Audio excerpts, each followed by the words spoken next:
Storage space for your important documents or sentimental items is something many take for granted, but for the homeless, that space is hard to come by. Grace Kim has you covered tonight on how Madison volunteer groups are helping the homeless. Birth certificates, military records, cherished mementos, all would have been lost forever until 3 Madison-based organizations joined forces. There was a need for storage for people who are homeless. There is no place where right now they can store their things, so they have to carry everything they own with them in a backpack. Brenda Conkle is a homeless advocate and the executive director of the Tenant Resource Center in Madison. After hitting snags in the application for funding, the lease expired for one of the few spaces in the city where the homeless could keep their belongings. It's not a simple thing to do to get that city funding. With no alternative storage, the items were tossed into a dumpster until volunteer groups stepped in to help.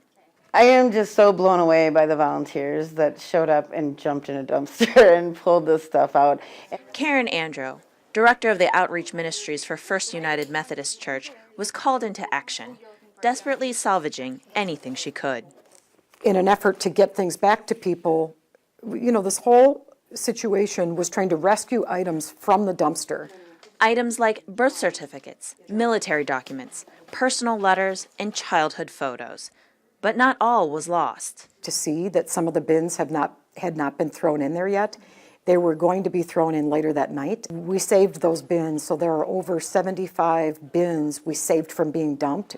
Pulling resources, Conkle and Andro partnered with Madison Area Urban Ministry to get a 6-month storage lease. We're moving those items into safe and private confidential storage.